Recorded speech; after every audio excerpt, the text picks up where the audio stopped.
నమస్తే, welcome to Suman TV. నేను మీ యామ్ని. ప్రస్తుతం మనతో ఉన్నారు ప్రముఖ ఆధ్యాత్మికవేత్త, ప్రముఖ జ్యోతిష్య వాస్తు పండితులు డాక్టర్ గుండపుడి శివసుధీర్ శర్మ గారు ఉన్నారు. గురుగారితో మాట్లాడి మనకున్న సందేహాన్ని అడిగి తెలుసుకుందాం.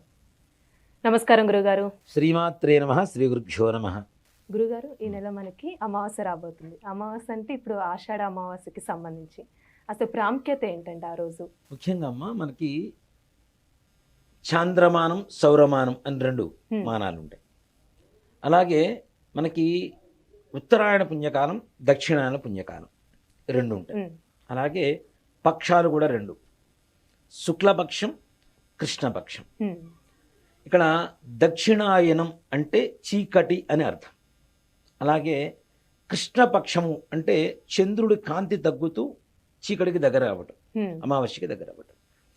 అలాగే సౌరమానం చాంద్రమానం, చంద్రుణ్ణి ప్రధానంగా తీసుకొని పౌర్ణమిని పండగ చేసుకునేటువంటిది చాంద్రమానం అవుతుంది. సూర్యుడిని ప్రధానంగా తీసుకొని అమావాస్యని పండగగా చేసుకునేటువంటిది సౌరమానం అవుతుంది. రెండు మానాలు ఉన్నాయి. ఇక్కడ ఆషాఢ మాసంలో ఆగస్టు 4వ తారీఖు అమావాస్య ఆదివారం కలిసి వచ్చింది. ఆదివారం అంటే ఇంకా భయపడుతూ ఉంటారు అమావాస్యకి. భయం కాదమ్మా, బలమైనటువంటి రోజు. ఓ మాట చెప్పాలంటే మనకు ఉండేటువంటి సకల భయాలని మొత్తం సమూలంగా వినాశనం చేసేటువంటి మంచి విశేషమైనటువంటి రోజు. కొంతమంది ఆ రోజు బయటకు కూడా రారు, ఎవరు రారు, ఇంకా ఎవరిని అది ఎందుకు ముఖ్యంగా ఏంటంటే ఆ రోజున దుష్ట శక్తులు ప్రబలి ఉంటాయి, ఎక్కువగా ఉంటాయి. నిద్ర అంటే చీకటి అంటేనే మనకు చెడు అని అర్థం కదా. చెడు శక్తులు ఎక్కువగా ప్రబలి ఉంటాయి. అలాగే దేవతలు కూడా దుష్ట సంహారం చేయటానికి అత్యంత శక్తివంతంగా మారేటువంటి రోజే అమావాస్య. అలాంటిది ఆదివారం కలిసి రావటం.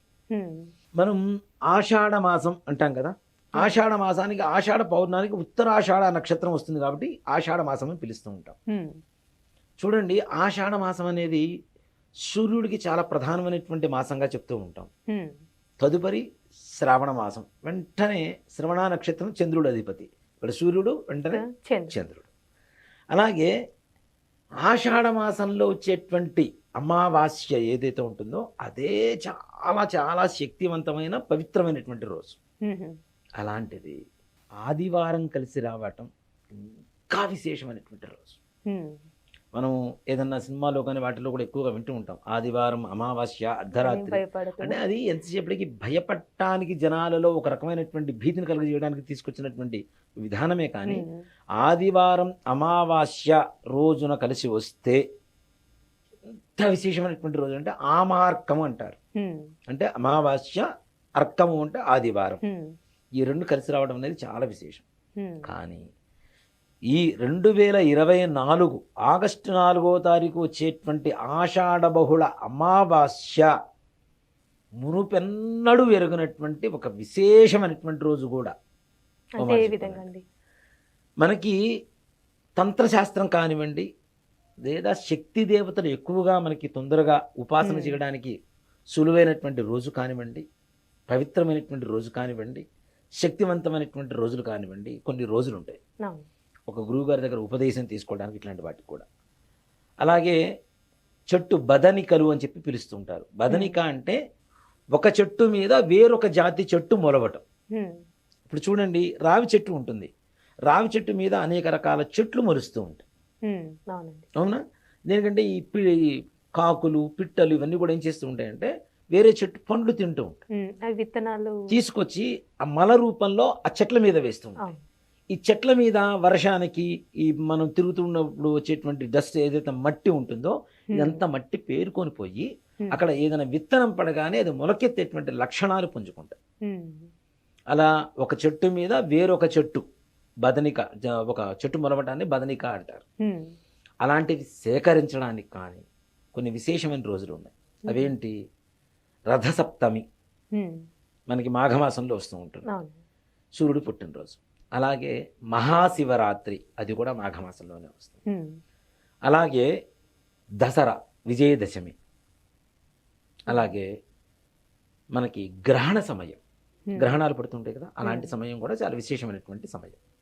అలాగే ఆదివారం అమావాస్య, దీంతో పాటుగా ఇంకా పవిత్రమైంది, ఇంకా శక్తివంతమైంది ఏంటి అని ఊరిస్తున్నాం అని చెప్పి అనుకుంటారు. కానీ నేను నా జీవితంలో ఈ 3 కలిసి ఒకేసారి రావడం అనేది ఇంతవరకు నేను చూడలేదు, వినలేదు కూడా. నిజంగా ఒక మాట చెప్పాలి అంటే ఈ వీడియో చూసే వాళ్ళ పుణ్యం తప్పనిసరిగా ఎన్నో జన్మల సుకృతం ఉంటేనే ఈ వీడియో చూస్తారు. చూసిన వాళ్ళు నిజంగా చెప్తున్నాను, ప్రతి ఒక్కరికి షేర్ చేయండి. ఈ యొక్క సమాచారాన్ని తెలియజేసి వాళ్ళు పొందేటువంటి లాభంలో, పుణ్యంలో మీరు కూడా భాగస్వాములయ్యి తప్పనిసరిగా ఇంకాస్త పుణ్యాత్ములుగా వర్ధిల్లండి. తప్పనిసరిగా దేవుడు అనుగ్రహం అనేది సంపూర్ణంగా, పుణ్యం అనేది ఏంటి, కొంచెం పంచుకుంటూ ఉంటే ఇంకా పెరుగుతూ ఉంటుంది. అవునా? కాబట్టి మనకు తెలిసినటువంటి విషయాన్ని, మంచి విషయాన్ని పక్క వాళ్ళకి చెప్పడం ద్వారా కూడా తప్పనిసరిగా పుణ్యంలో అదొక పుణ్యమే. దాంట్లో తప్పనిసరిగా మనం భాగస్వాములు అవుతాం. ఇప్పుడు చూడండి, చాలా మంది ఏం చేస్తుంటారు, ఇళ్ల ముందు చెట్లు ఉంటాయి, పూల చెట్లు. పొద్దున్నే వాకింగ్కి వెళ్ళి పూలు కోసుకొచ్చి ఇంట్లో దేవుడు పూజ చేసుకుంటుంటారు. ఎవరింటో ముందు ఉండేటువంటి చెట్టు పూలు మన ఇంట్లో పూజ చేసుకుంటూ ఉంటాం. చేస్తున్నప్పుడు మనకి పుణ్యం వస్తుంది, కానీ ఈ పుణ్యంలో కొంత భాగం కూడా ఆ చెట్టు ఎవరింటి ముందు అయితే ఎవరైతే పెంచుతున్నారో వాళ్ళు కూడా వెళ్తారు. అలాగే ఇది కూడా తప్పనిసరిగా ఇప్పుడు మనం గుళ్ళోకి వెళ్ళి తీర్థం తీసుకుంటాం, పుణ్యం వస్తుందనే కదా. అక్కడ వాడేటువంటి ద్రవ్యాలు కూడా చాలా విశేషమైనటువంటివి కదా. అలాగే మనకు ఉండేటువంటి పుణ్యాన్ని కూడా పక్క వాళ్ళకి పంచడం ద్వారా తప్పనిసరిగా ఇంకాస్త పుణ్యం కొండంత, అంటే రెట్టింపు ఫలితాన్ని ఇస్తుంది మనకు కూడా. అలాంటి విశేషం ఏమిటి ఇవాళ రోజున?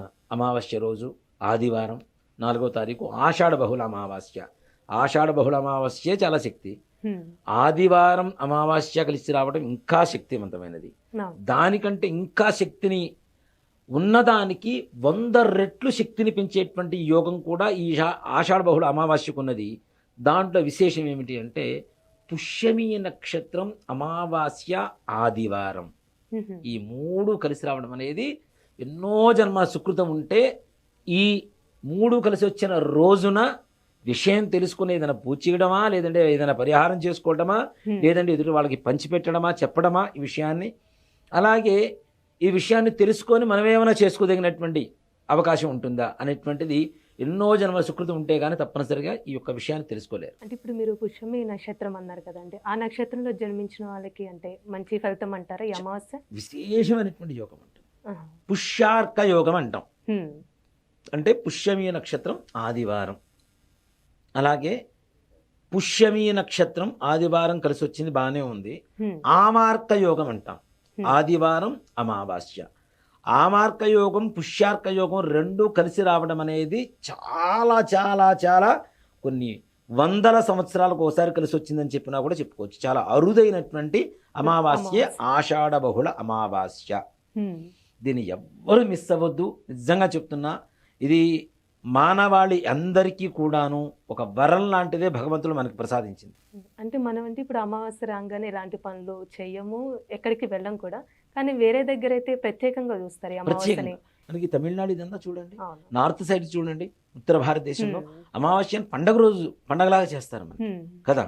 కానీ మనకు కూడా అమావాస్య, ఆదివారం, పుష్యమీ నక్షత్రం కలిసి రావడం అనేది నిజంగా 1000 దీపావళి కలిసి వస్తే ఎంత ఆనందంగా ఉంటుందో, ఎంత శక్తివంతంగా ఉంటుందో, అంత శక్తివంతమైనటువంటి రోజే ఈ యొక్క ఆమార్క, పుష్యార్క, ఆషాఢ బహుళ అమావాస్య 4వ తారీఖు ఆగస్టు నెల. అంత విశేషమైనటువంటి రోజున, ఆ రోజున మీరు ఏదైనా ఒక పని సంకల్పం చేసుకోండి. నీ పని చేయడానికి సంకల్పిస్తున్నాను అని చెప్పి సంకల్పం చేసుకోండి. అలాగే బదనిక గురించి కూడా చెప్తాను, అది కూడా తెచ్చుకోవడం ఎలా చేయాలి ఏంటి అనేది.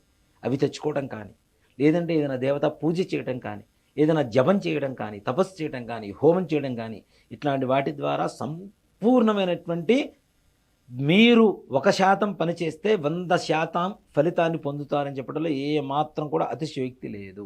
ఈ అమావాస్య అంత విశేషమైనటువంటి అమావాస్య. నిజంగా చెప్తున్నాను కదా, ఓ మాట చెప్పాలంటే నాది కూడా పుష్యమీ నక్షత్రమే. కాబట్టి అంటే ఆ నక్షత్రము అమావాస్య ఆదివారం కలిసి రావడం అనేది నిజంగా చాలా చాలా విశేషమైనటువంటి రోజు. తాంత్రికానికి, మంత్రపూర్వకమైనటువంటి దేవతా పూజలకి అన్నిటికీ విశేషమైనటువంటి రోజే ఈ యొక్క అమావాస్య. అమావాస్య రోజున ఆగస్టు 4వ తారీఖు పొద్దున్నే నిద్ర లేవండి, చక్కగా ఇంట్లో దేవతా గదంతా శుభ్రపరచుకొని దీపారాధన చేసుకొని, ఇంట్లో అమ్మవారి ఫోటో కానీ, లక్ష్మీ అమ్మవారు కావచ్చు, లలిత అమ్మవారు కావచ్చు, రాజరాజేశ్వరి అమ్మవారు కావచ్చు, మరే దేవత అమ్మవారి స్త్రీమూర్తి దేవత ఫోటో అయినా సరే ముందు పెట్టుకొని చక్కగా దీపారాధన చేసుకొని ఒక మంత్రం చెప్తాం, ఆ మంత్రాన్ని జపం చేసుకోవడం. అలాగే ముఖ్యంగా చెప్తున్నాను, ఆదివారం అమావాస్య పుష్యమి నక్షత్రం కలిసి వచ్చిన రోజున ఏదైనా శక్తి దేవాలయాలకు వెళ్ళి దర్శనం చేసుకొని అమ్మవారికి కుంకుమార్చన చేయించి వస్తే చాలు, విశేషమైనటువంటి ఫలితం వస్తుంది.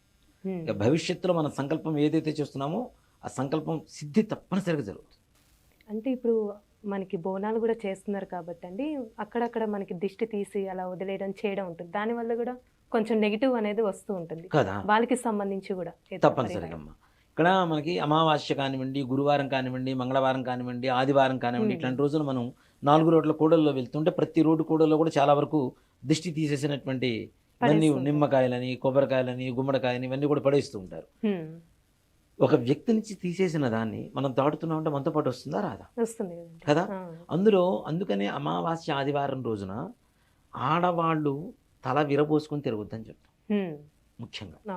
దేనికి అంటే ఏదైనా తొందరగా పాపం కానీ దోషం కానీ చెడు కానీ అంటుకోవడం అనేది ఎక్కువగా మన శిరోజాల ద్వారానే ఎక్కువగా మనకి సంభవిస్తూ ఉంటుంది. కాబట్టి ఆ శిరోజాలు విరబూసుకొని తిరగటం కానీ, కొద్దిగైనా సరే తల స్నానం చేశారు, కొద్దిగైనా సరే ఆ మాడున ఏదైతే ఇక్కడ ఉంటుందో ఆ మాడున కొద్దిగా నూనె పూసుకోవడం, అనే అరికాళ్ళకి కాటుకు పెట్టుకోవడం, ఇలాంటివి తప్పనిసరిగా చేయాలి.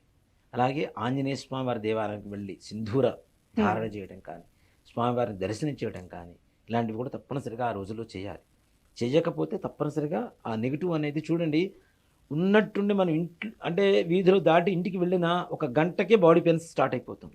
విపరీతమైనటువంటి బాడీ పెయిన్స్, మొత్తం బాడీ అంతా మొత్తం జ్వరం, అది ఎంతమందికి డాక్టర్లు చూపించినా తగ్గదు, అట్లానే కంటిన్యూ అవుతూనే ఉంటుంది. ఇవన్నీ కూడా కేవలం తీసేసి దాటుడు సంబంధం అంటారు వీటిని. ఇట్లాంటివన్నీ కూడాను అమావాస్య రోజున ఏదైతే మనం చెప్పబోయేటువంటి పరిహారం ఉందో ఈ పరిహారం ద్వారా నిజంగా చాలా విశేషమైనటువంటి ఫలితం ఉంటుంది. ప్రతి ఒక్కరూ కూడాను మీకు దగ్గరలో ఉండేటువంటి గ్రామదేవత కావచ్చు, శక్తి దేవత ఆలయం కావచ్చు, ఆంజనేయ స్వామి వారి దేవాలయం కావచ్చు, తప్పనిసరిగా సందర్శనం చేసుకోండి. ఆంజనేయ స్వామి వారి దేవాలయం అయితే సింధూరంతో పూజ చేయించండి. అమ్మవారికి అయితే చక్కగా నిమ్మకాయల మాల వేయండి.